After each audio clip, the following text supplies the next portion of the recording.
Lecture on the cerebral cortex. The phylogenetically association cortex is the more developed in the human being. The white blank area shows the higher order sensory and association of the motor cortex. Association cortex. Now these lining shows this is the area sensory cortex and this is the motor cortex area. We can compare that this is more developed, association area is more developed than monkey, cats and the rat. And intertwined like there is enormous growth of the cerebral hemisphere than other part of the brain region. So that we can see here, this is the 25th day and this is the 9th month of the intertwined life pictures of the brain. And you can find that there is enormous growth of the cerebral hemisphere. Now the cerebral cortex, this is cerebral cortex. It makes 80% of the mass of the brain. Thickness is 2 to 4 millimeter. It is placed outside and when we spread it in a sheet form, then it is 2.5 square feet. Cerebral cortex is a different thickness, is different in different areas. So it is inhomogeneous. It consists of cerebral cortex arranged in layers and columns. Below the or underneath the cerebral cortex, we will find white matter. So the gray matter in the brain is situated outside and the gray matter in spinal cord is situated inside. Broadly, we can say anterior part is expressive while the posterior part, which is behind the center circle, is receptive in nature. Broadly, this is the broad classification. So the main function of the cerebral cortex is expressive function, perceptive function, perception at a conscious level, higher cognitive functions, advanced intellectual function, emotion, personality and intellectual. So the cerebral cortex is involved here. It is in planning, execution or the voluntary motor skilled movements. Now it can be divided into 5 lobes by sulcus and fissures. This is frontal lobe. Behind the center sulcus is parietal lobe and in front of the center sulcus is frontal lobe. Temporal lobe below the lateral fissure and occipital behind the parietal lobe. Cerebellum behind inferiorly situated. So this subdivision is very clear. This center sulcus, precentral gyrus and the postcentral gyrus. Postcentral gyrus motor in nature, while it is postcentral gyrus it is sensory in nature and this is motor in nature. The Brodmann, he is a scientist who discovered different areas in 1909 based on the histology of cerebral cortex. He discovered that it's very clear cut that this is the area 17. This is called primary visual cortex and associated to this is the visual associated area. In this picture it is very clear. This is 17 area and associated area, visual associated area. The organization is in such a way that it is very species specific and reflect the specialized use of sensory and motor peripheral part. So it is inverted homunculus Here you will find hand and wrist portion.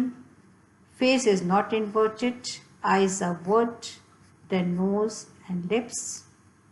After that, teeth, tongue, pharynx and intra-abdominal. This is your sensory homunculus. Similarly, you will find motor homunculus, but here you will find what is the difference.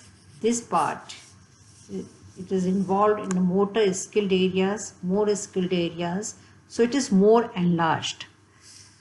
Vocalization area is more enlarged, salivation, mastication areas.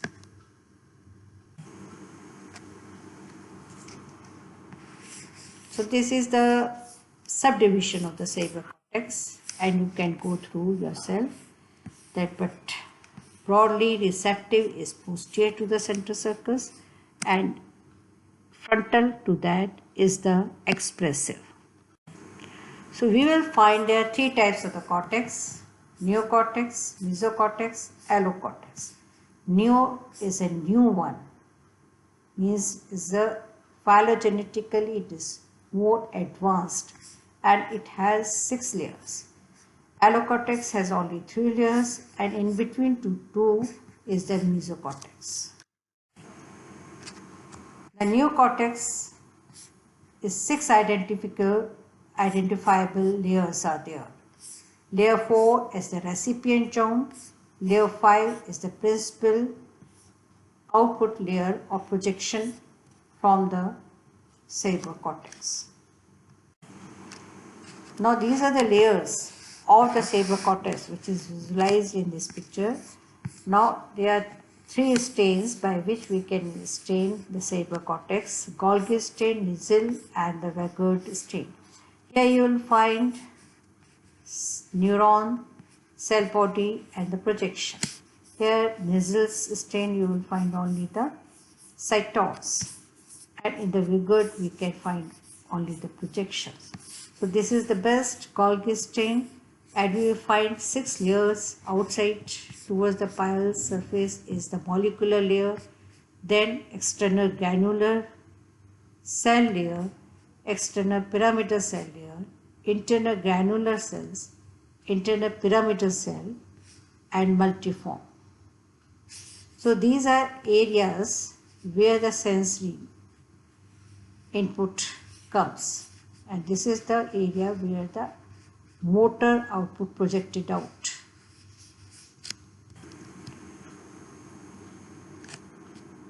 So these are the 6 layers: molecular, external granular, pyramidal layer, inner granular, ganglionic or inner pyramidal layer. Another name is ganglionic, you must remember it here.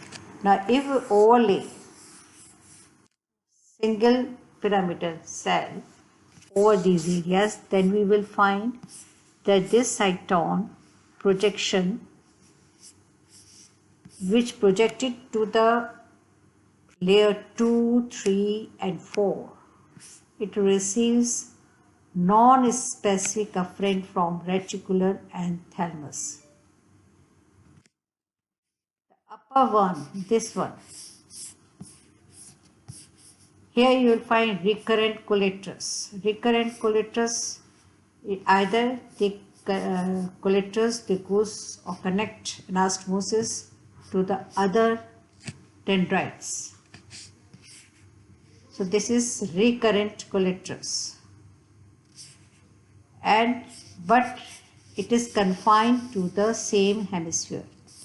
Contralateral hemisphere, D fibers, these are the fibers which goes to the other hemisphere. This is the contralateral hemisphere. And these thick areas is a specific afferent from thalamic sensory nuclei. This one. This is the specific afferent from thalamic sensory nuclei. So this is the receives specific information.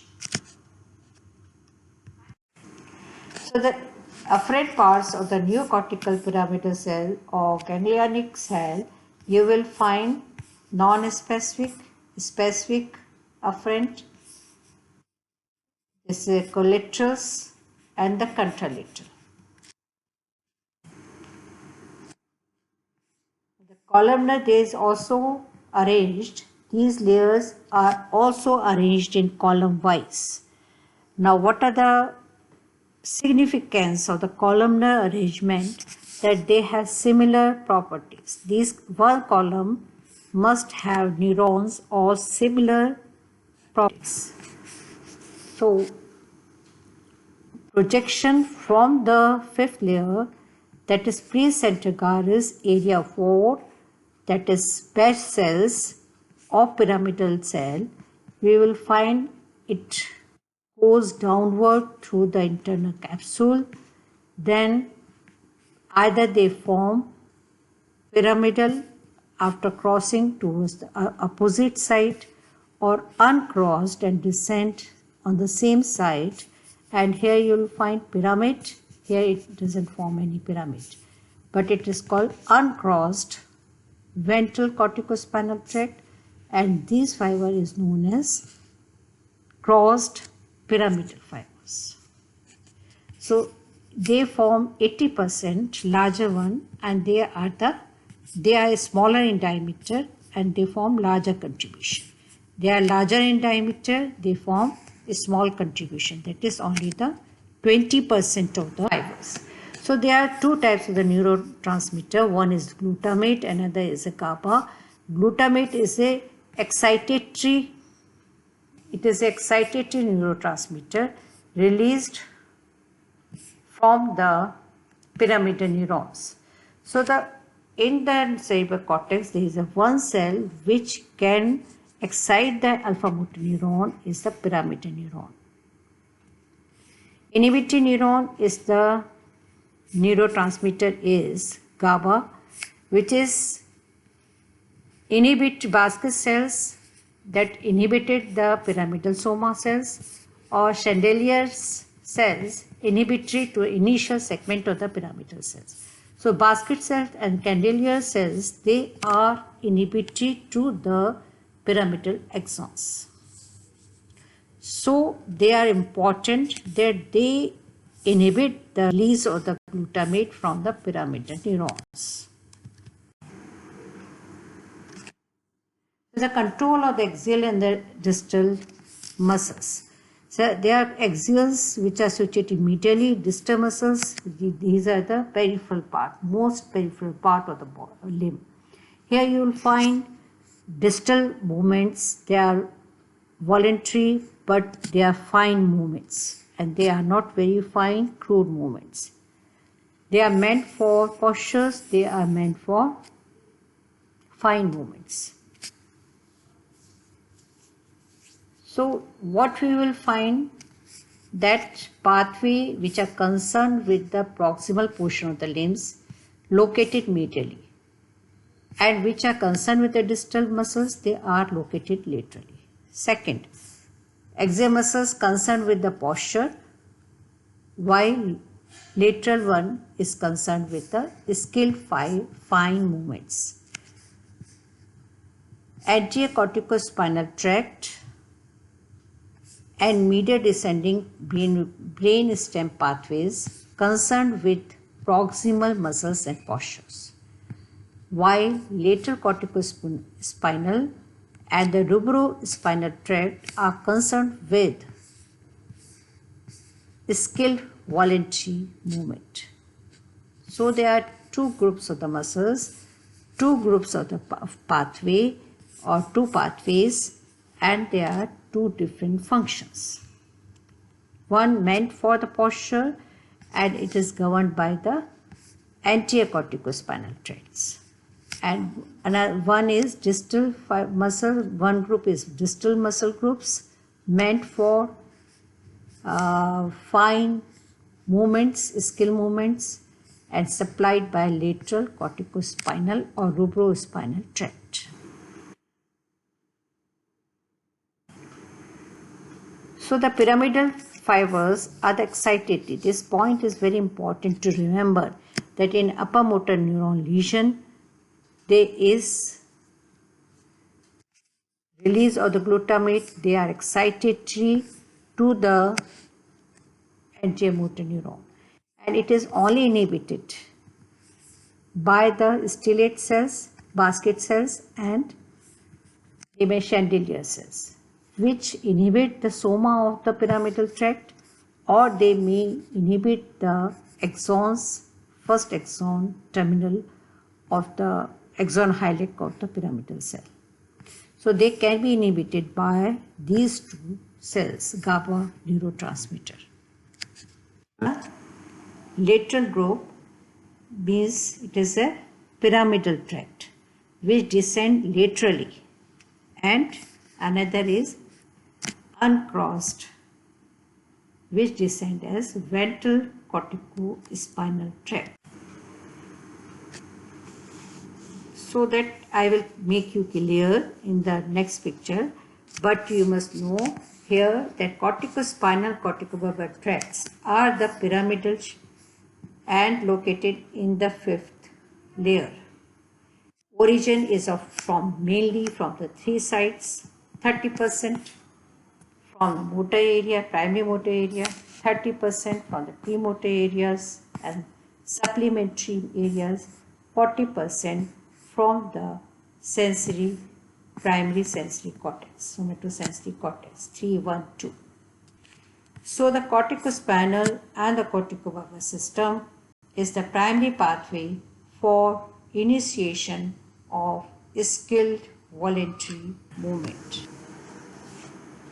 Now the corticobulbar neurons and directly on the cranial motor nerve or on their antecedent interneuron within the brain stem.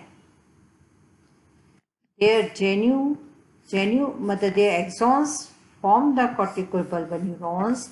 They passes through the genu or the internal capsule. They run medial to the corticospinal tract, but they descend along with the corticospinal tract in the lateral white matter or column.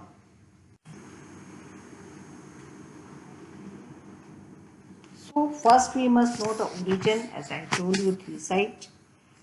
First thing, layer, that is the fifth layer. Then there are three areas.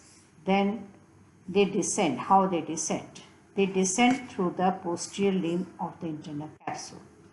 Then they form pyramidal shape of the crossed fibers in the lower part of the medulla. Then descend as a later division, and they do monosynaptic connection to the alpha motor neuron.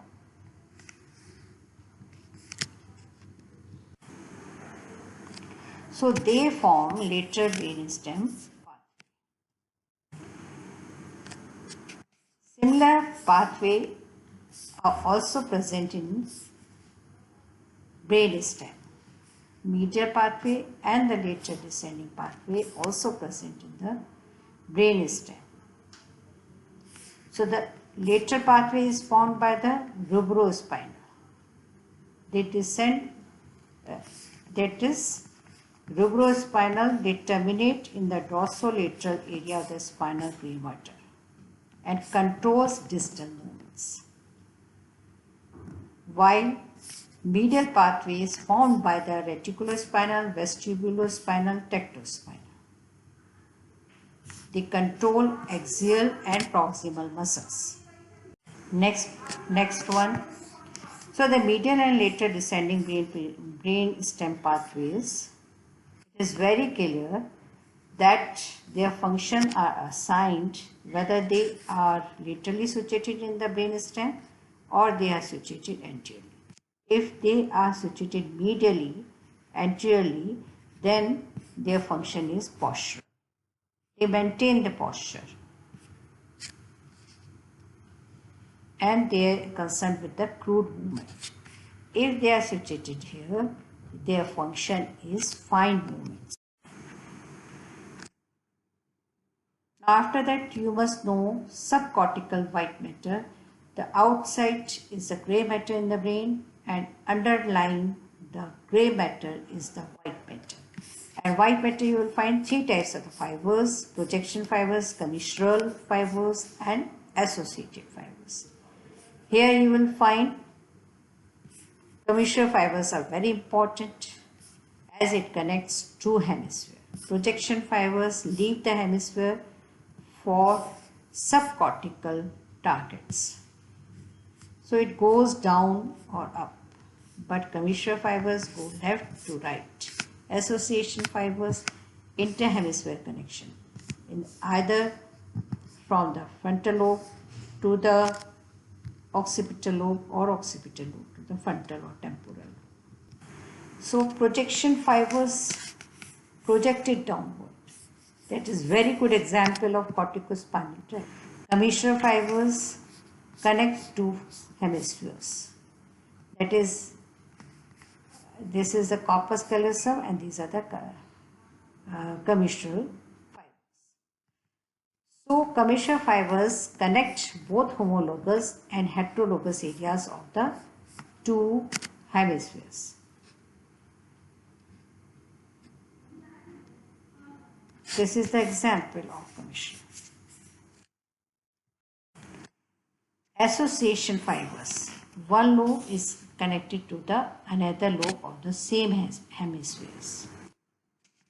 The lateral surface, it is very clear that this is the Wernicke's area, which is situated in the posterior part of the temporal lobe, superior posterior lobe, and here it is Broca's area, inferior part of the frontal.